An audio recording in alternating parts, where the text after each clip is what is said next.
You have both you, your son and your daughter have been on the natural protocol. So you were actually okay with an all natural approach. So can you explain a little bit that what progress have you seen first with your son and then with your daughter? Very sensitive to chemicals, like all of the chronic patients who've been like SIRS and mold. Well, as a mom, I think it's very difficult for most of the moms to recognize the problem. Welcome to the BioNexus Health podcast with Dr. Jodie A. Darshaw, who holds a PhD in integrative medicine, is board certified in integrative pediatrics, an internationally recognized pioneering clinician, and author. And now here's your host of BioNexus Health podcast, Dr. Jodie A. Darshaw. Hey everyone, so here we are again. Welcome back to another episode of BioNexus Health, Autism Uprooted. Today we'll be speaking with Larissa. Larissa is from New York City. She is a cardiology specialist nurse practitioner.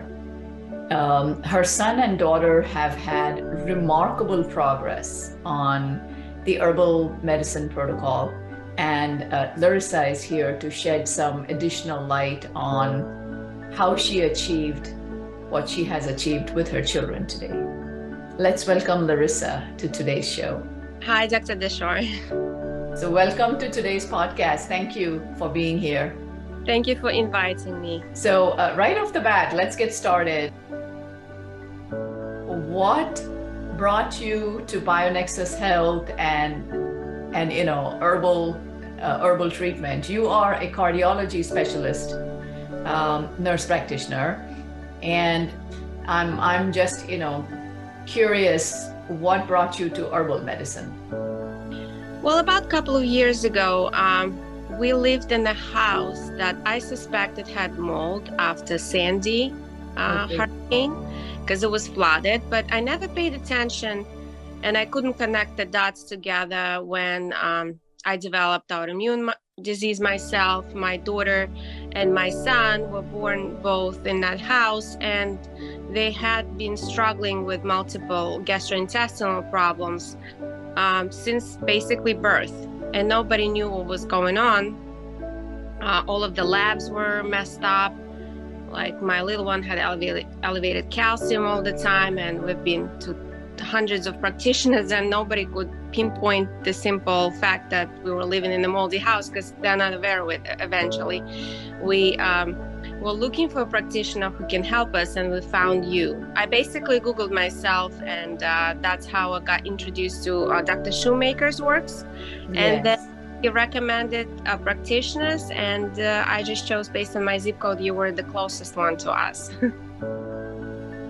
You have both you, your son and your daughter have been on the natural protocol. So you were actually okay with an all natural approach. Yes, I myself, I cannot tell. I'm very sensitive to chemicals, like all of the chronic patients who've been like SIRS and mold and Lyme. And I didn't even know that I had Lyme at that time when I met you. And when you told me about it, I was shocked. That was my initial response. I could not believe that I passed along my Lyme to my children. Never knew about it, that it could happen that way. So that's why antibiotics was out of the question, because I hated antibiotics. I've been taking multiple antibiotics through my life, and I know that always side effects that follow antibiotics. So microbiome is wrecked. You need to replenish the good bacteria, which some people can do it year after year, but it never is replenished, because that's tremendous toll that antibiotics take place on humans' body. That what happened to me in the past. I didn't want my children to go over it, and I decided to go natural at this point, because I've heard about herbs, I've heard about homeopathy, but I never tried it, so I gave it a shot with you. So can you explain a little bit that what progress have you seen first with your son and then with your daughter? Yes, I believe I spoke about my son, because at that time when I was looking for a practitioner like yourself. So I was desperate. My at that time 3-year-old son, he was always had problems with his mood. He was on the depressive side. He was crying. Something was bothering him. He wasn't gaining weight. I mean, he's still skinny, but his mood has improved dramatically. So because I could not tolerate when he was crying every 5 minutes. Oh, mommy, I don't want to do that, and this bothers him. And he was not diagnosed with autism because he was talking, but his pediatrician couldn't understand why he's not so happy all the time. And once we started the drops, the minerals, the protocol, immediately within like 2-week period, me and my husband, we noticed that he became a happy kid.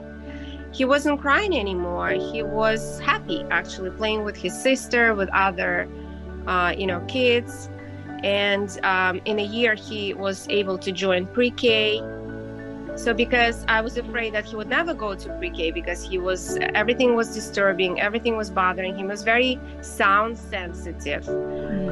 He was very tired all the time. He wanted to take naps, and he didn't want to take naps. He didn't know what he wanted.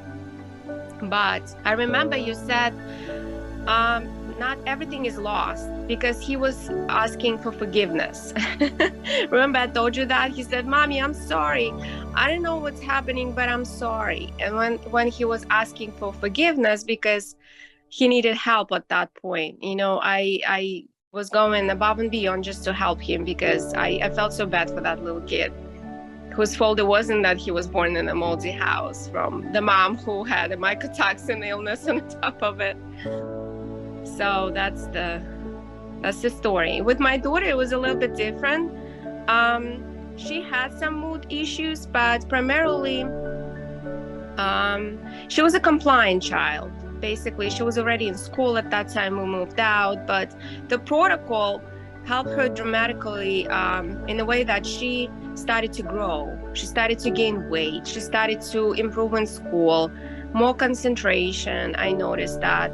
For the past year and a half, she gained 25 pounds. Oh, God bless. Wow. And she became very tall, and she joined gymnastics, so she became stronger.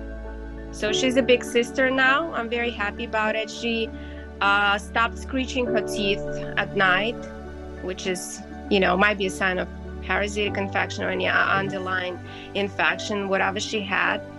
And she also started to fall asleep immediately after she gets to bed, without any problem. Before, it was 12 o'clock, they were still jumping. They didn't want to sleep. They were overexcited. And then it was a bad habit of them going to bed all the time at late. Now, every time when they hit the pillow, they sleep. They became more calm. So it means that the body rests and they can, function normally in the morning. So how have you seen their gut improve? Victoria, when she was born in that house, she always had constipation. Until she was 2 years old, I was giving her enemas. Maybe she had a few bowel movements on her own. I went to different specialists and GI doctors, and nobody could figure it out. It was either parasitic infection or a long-standing bacterial infection, that dysbiosis, that was happening. They were giving them Miralax, all those medications that were helping temporarily, but then the problem came back. So I was tired of all of those medications. I stopped them, and when we switched to herbs, Victoria since then has bowel movement every single day. I'm not gonna say. She's like, did you go to the bathroom? Yes, Mommy, I was twice. Oh, great. So yes, Christian never had constipation problem, but he was on diarrhea side. So he had multiple loose bowel movement. And what really concerned me in that house, in that moldy house that he was peeing frequently. I changed 50 diapers a day. We did not know that the urine was very diluted. It was like water. He was dehydrated. So once we moved out from the mold environment, literally he started peeing like 2, 3, 4 times a day max. And the urine became concentrated. That was a miracle. Nobody could answer us why he was, urinating that frequently. But then after reading your book, I realized, like, I connected all the dots. Like, I also had the same problem. Once I was in the house, I had frequent urination at the end of leaving in that house. I couldn't control myself. I was just, urinating frequently. And once we moved out, it normalized. His gut has normalized as well now? Christian is better, but I think more work should be done. With Victoria, I'm positive that she tolerates most of the foods. She has variety of foods, vegetables, fruit, even gluten I started to introduce, but not American gluten. We buy gluten, we buy flour imported from Russia or Poland. So I think it has less gluten content in it. She can tolerate it. We don't give it every day, 3 times a day, like most of the Americans do with a standard American diet. We give it like once in 3 days, bake with that type of flour, because gluten-free flours I found also offensive. Some of them. You have to know a very good brand. The good brand, right? Yes. Right. Yeah, which is sometimes hard, and we have shortages of that nowadays. So it's hard to get. And it's very expensive. So that is good. Overall, you and your children are doing really well, and it's a completely natural protocol. And, I remember you being stressed when I first met you, and then looking at you, relaxed, smiles. In fact, you mentioned to me, Larissa, that you went on vacation domestically as well as traveled abroad, and both the kids did really well. Yes, I mean, we brought a couple of bugs, then we checked the stool. Remember, you said this is the result of your traveling. It's because they were exposed to swimming pools, like the environment in the hotel. But we tried our best. We tried to find a very good hotel, like reputable. But you never know. Like you never know how is it. They might tell you a totally different story, and you don't know exactly. But people leave reviews, and actually we're very happy with that place. So we're looking to come back next year. So any final words you would like to add for any parents out there, who have children who are suffering from mold exposure, who are considering to skip the harsh conventional medicines like you mentioned, and to go for the completely plant-based herbal protocol? What would you say? Well, as a mom, I think it's very difficult for most of the moms to recognize the problem, because we, as parents, we bring them to pediatricians, to conventional therapists who recommend, and some of us value their opinion because they're professionals. And the most important thing, I think, is to recognize the problem and to search independently. Don't rely on the practitioners, because that's what always was triggering me. Like the triggers, there were multiple triggers, but I was like, it doesn't sound right. I know that what she said, but I don't agree with that. Let me Google. And Dr. Google, other like the information that I found, luckily, thank God, was very reputable and from good sources. So I was able to filter what is wrong and what is right, and weigh it and make choices. Find a good practitioner like you, Dr. Dashore. And also, the most important thing for the parent is to give 100%. So basically, the first step is to start, and then just do it. Do it every day. Sometimes, you're late for school, for work, and you just want to do those drops. And if you skip it that day, give it in the evening or before they go to bed, but just do it. don't forget that you have that valuable material, valuable herbs and supplements that make them feel and yourself feel better. So just do it consistently, day in, day after, so because it works.